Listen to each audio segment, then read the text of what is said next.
Assalamu alaikum, it's your boy She. We back again with another episode of Round the Way, you know what I'm saying, where we keep it halal. And my main goal is to save the youth. I got my brother Ilyas right here, and we got another special guest. We're going to get it from a sister's perspective. It's going to be a banger. Inshallah. This is not no sister versus brother type of joint. I just want to hear what the sister has to say. Inshallah. Can you please introduce yourself? Hi, my name is Jules. I'm around driving. I teach people how to drive in the city, and I also sell cars, and I'm just out here, inshallah, trying to help the community one car at a time. One car at a time. Let's get it. So how long have you been Muslim? So, alhamdulillah, I've been Muslim for 4 years now. What made you want to take shahada? So, I've always been exposed to Islam. You know, all the men that tried to save me when I was younger were Muslim. So, you know, I've always been exposed to Islam. Also, I grew up in a pious household. I grew up Jehovah's Witness.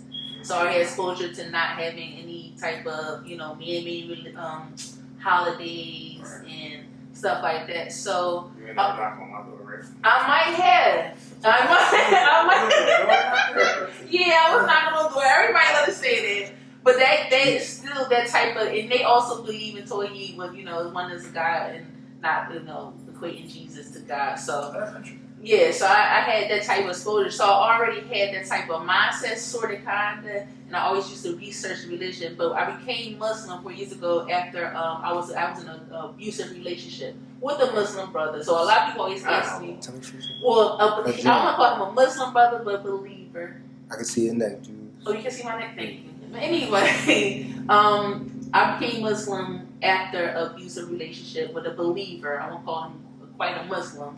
But I didn't become Muslim for a man. A lot of people ask me, did you become Muslim for a man? It was for a man. I probably wouldn't have became Muslim because I've been exposed to nothing but men who weren't practicing. They just took shahada. So that's how I became Muslim. You know, after that experience, it was very traumatic.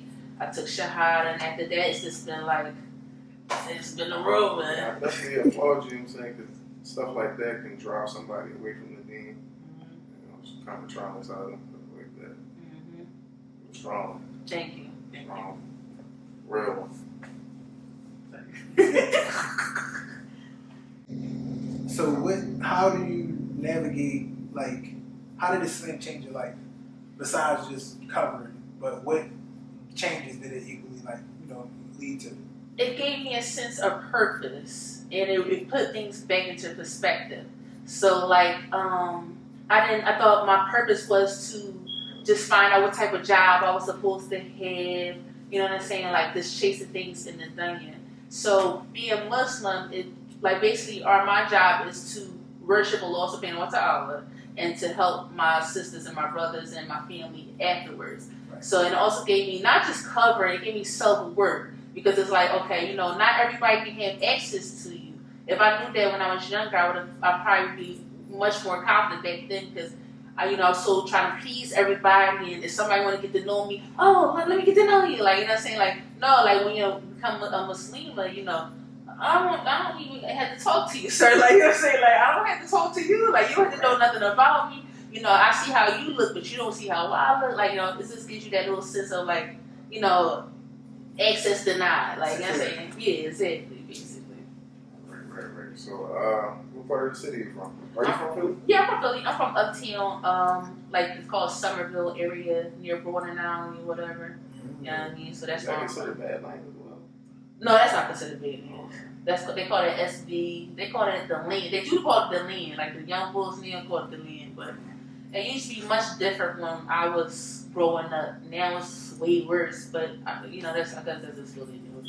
How was it growing up? It was alright, you know, it wasn't as bad.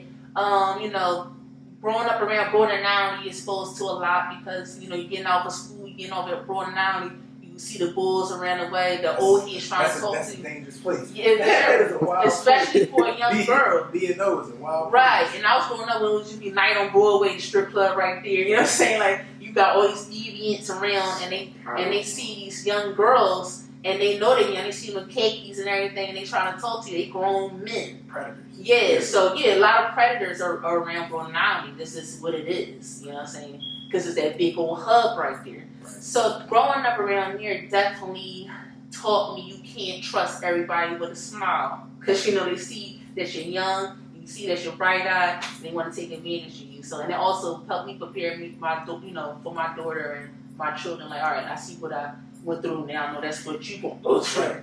Right. So that's just basically what it was.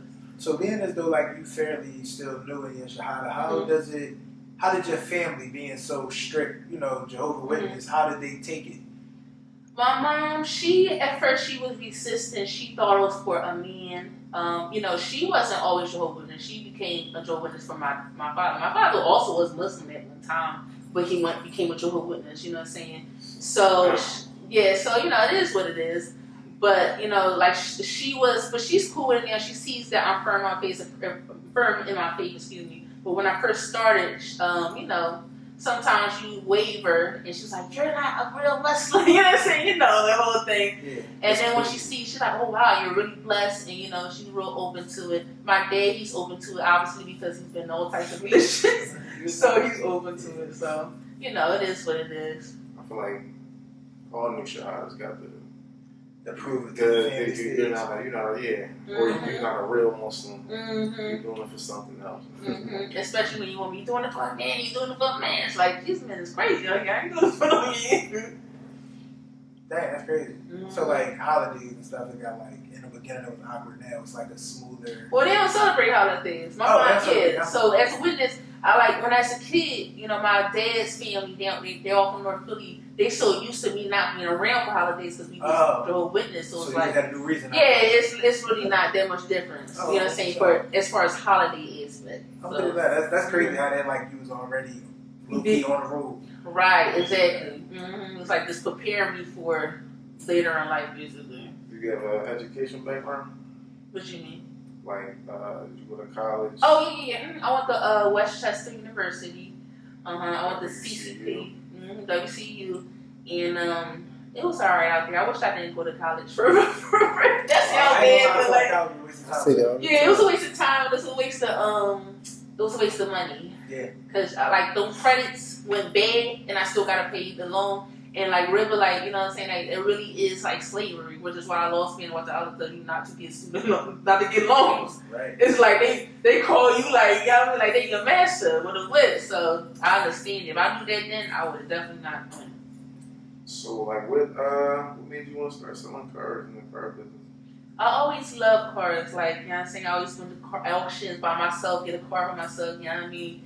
And my mom's, even though we had cars, my mom would always be walking with me. Like my dad, when a man is younger, sometimes he just, stubborn. But my dad, he driving his car, she have, you know what I mean, and she had to walk with me back and forth. So I was so used to walking and walk outside, and never walk again. Like I just so tired of walking, you know what I mean? So and I didn't have that person to help me along the way. So when I meet other people, men and women, not just women, I like to help them because a lot of people don't know about cars.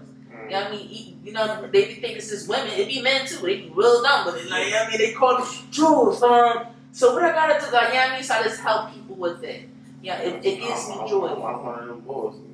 If something wrong with my wheel, I gotta take it to the shop. I ain't even gonna act like I'm doing it. Right, and I don't know parts. Right.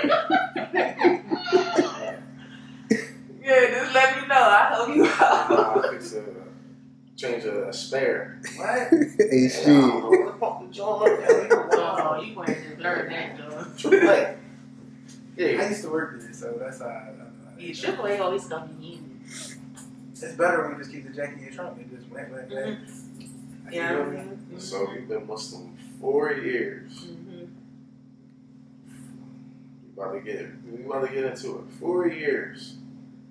That's enough time to be married. Have you ever been married?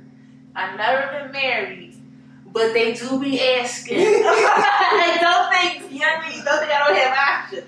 I had a couple sit deals and I stood right back up. And, it's rough. What was the deal breakers and the sit downs that caused you to One was trying to be a rapper. and he was like 35. Oh. What was the other one? The other one is when he called me intended, my intended. I don't know that ghetto stuff. And it just wasn't there. It was just there. Like someone want to be, I'm the dominant one. You gotta do this, you gotta do that. It's like, oh, that sounds like slavery. That don't sound like no marriage. But you know that the wife is supposed to be like, they said that if the lost man of the island had anybody prostrate to anybody, it would be the wife to the husband. So. Oh no, I don't mean it in that sense. Oh, you mean like oppressive? Yeah, oppressive. Some brothers definitely a little too like right, like brawly on he watched too many documentaries on BBC about Saudi Arabia. And he think that's what's supposed to be over here, and like he's like oppressive. Like if I ask you what time you gonna come home, I'm dominant. You don't ask me any questions. Like you sound crazy. Yeah. You sound crazy. So that's what's the issue. Well, I'm pretty sure there's a brother out there that's making doo-wah for you. Tell him what They all are. Tell him what you're looking for. What am I looking for? Somebody who keeps a law, something what's honor and remembrance, who is not so focused on chasing money and everything, because money is important, but it's not the only thing. And somebody who's upfront, honest, and stuff like that. It's a little checklist. Alright, so this from our old head, Naeem, down at Iman Muslim Center. He handles the marriage affairs at the masjid. Mm-hmm. So he made like a breakdown, like a budget breakdown for the average man out here. So, alright, the breakdown. This man makes $15 an hour and works 40 hours a week. That's normal. That's the average man out here. So the gross before taxes is $2,400 per month. It's not really a lot. It's not a lot. So after taxes, let's estimate you probably take on $2 a month. Yeah, something like that. All right, now let's get into it. Expenses: rent, $1,200, electric, $100, gas, $100, water, $50, gas in the vehicle. $1 million. Yeah, he got $75 on here. That's not a real. He got a star on. He got a That's star a on. big look. Right now, that's $200. Yeah, we want to say $200. $200. Food, $400. Lunch No money. food stamps?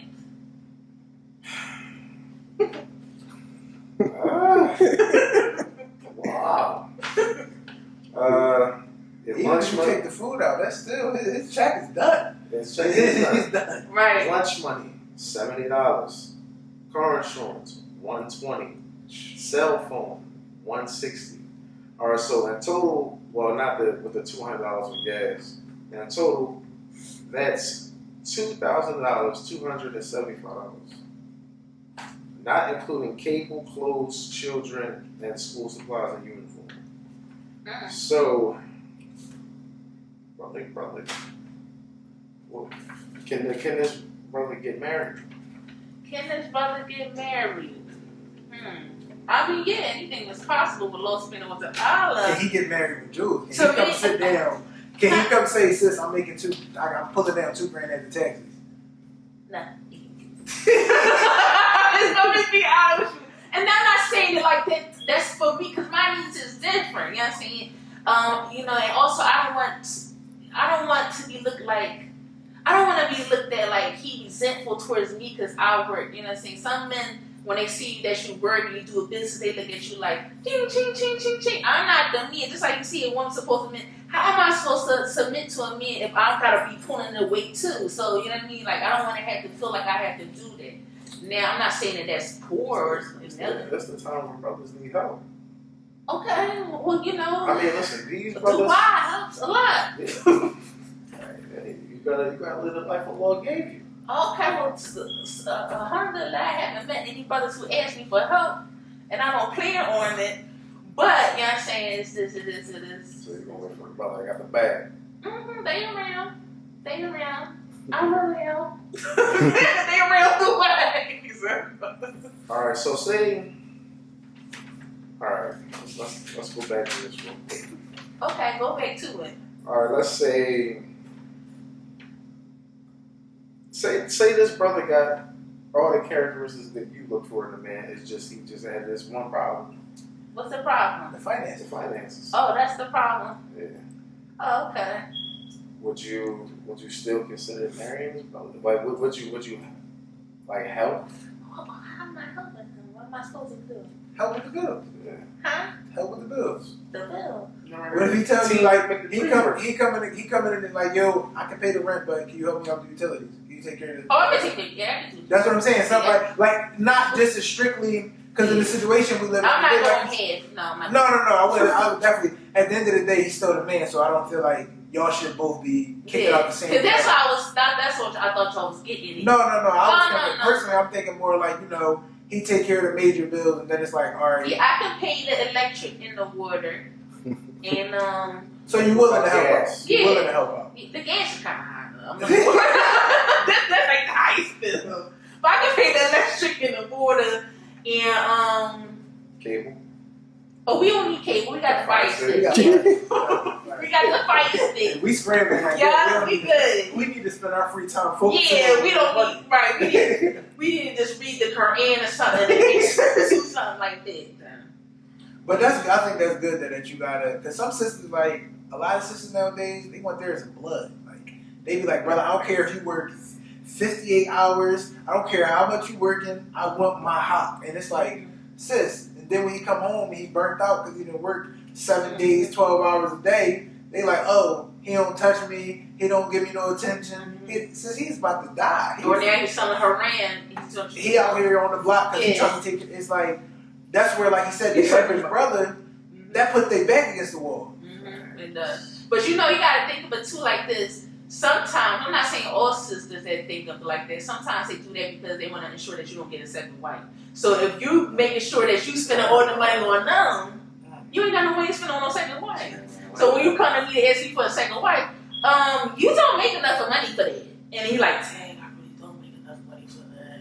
I mean, essentially, if the other wife is the same way, you really don't make enough money for that. That's a valid point. If you no, I ain't gonna lie. If your first wife is paying every bill, but she giving you almost half the money or a husky chunk of the money every month, you definitely need to go to a second wife. That ain't realistic. Not at all. So, you know what I mean? And it's not always a financial thing, too, when it comes to that. But somebody think, a lot of women I think that. I was about to say, in Philadelphia, it's a financial thing. Mhm. It's unless you one of them brothers that got a slick tongue, that really know how to talk, it's a financial thing. And then the bad part is a lot of the brothers that really know how to talk is the ones that be trying to take advantage. Because that is a reality. Like you said, there are brothers that see sisters that, she got her own business, she sell cars, I'm going to get in her. Mhm. And they go get in the house and put their feet up, drink all the Capri Suns, and then Right. you're comfortable. Right. That's a exactly. reality. Mhm. And that's just not how it's going to go. Yeah. I think we need more balance, like definitely, but like you said, sisters gotta definitely be more realistic. You have to be realistic, yeah. You gotta be realistic. It's like, okay, well, what are you? It's like literally, it's same corny when you say, well, you bring to the table, but as Muslims, we come to the table. I say, like, what do you bring to the table, and when you got what's going on and what's going to happen. So you gotta think of like, if I'm not out here getting it like that, I can't expect to have not work and him take care of me. You know what I mean? If he's only making how much, $15 an hour. So I'm gonna have to sew some dresses or something. I'm gonna have to find some type of way because it's not gonna work. They're gonna end up getting divorced because who wants to do that? Can I ask a question? Because it's funny you said the bring to the table thing. And nowadays I realize that a lot of sisters will look, and it's mainly comes like the men say it here and there, but I mainly hear it from the sisters where they look down on other sisters that don't want to, like how you got that ambition. You get up, you go grind, you sell cars, you do your thing. It's other sisters that don't want to do that. They want to be a wife and a mother. And that's perfectly fine. But a lot of women in the community they say stuff like I hear the men, they got it from certain men, but they ran with it. If you not helping you a bill, or it's something crazy that they I say. see the And I picture be of the girl holding the thing. She's not even Muslim. She Israelite. But anyway, yeah. I be trying to understand, like, when did being a mother and a wife lose so much honor? Right, and but that's that pick me mentality. That's that putting myself on another pedestal so hopefully he sees her as a lower value and puts me higher. You know what I'm saying? Because Wow, there's that's nothing crazy. wrong with a woman not wanting to work. What's wrong with it? That's her job is to take care of the household and support her husband. That's a job in itself. You know what I'm saying? But that's what women do when they want to be on that. Cause I got this. You girl, the man with the money don't care about that. He ain't looking for no business partner. He looking for a wife. You know what I'm saying? When you put yourself like that, then he looking at you like, well, what you need me for then? You know what I'm saying? Like you the whole man already. You don't need me. Men who have money and stuff like that, they tend to go for women who don't got too much going on because she got more time for him. When he called, hey babe, I got a little time between here. Come on, break whatever. She can run and do it. It's because you busy. Huh? You busy. Oh, yeah, busy. Shit, you busy. You busy, brother. So, but you don't like you like ambitious women. You rather have that or Yeah. Which is I fine. like, you know what I'm saying? I like to do my thing. Mm-hmm. If I'm chilling, let's say if I'm at the crib, she might be at the crib, find something to do. I'm gonna play my game. It might be my day off. You want her to have a life outside of you. Yeah. That's not wrong with that. It's definitely not. I feel like for a marriage, that's healthy. Yeah. You have, because what happens is a lot of us, like, especially I don't know about older people, but our age group, they put so much into the relationship, or they put everything into this person, and it's like then when you leave, you like your life is in shambles. Or when they get too busy, or they go do something else with their life, now you mad or you bitter because they left being happy, growing, and you mad because you put everything in them and they went and did something better. Sure.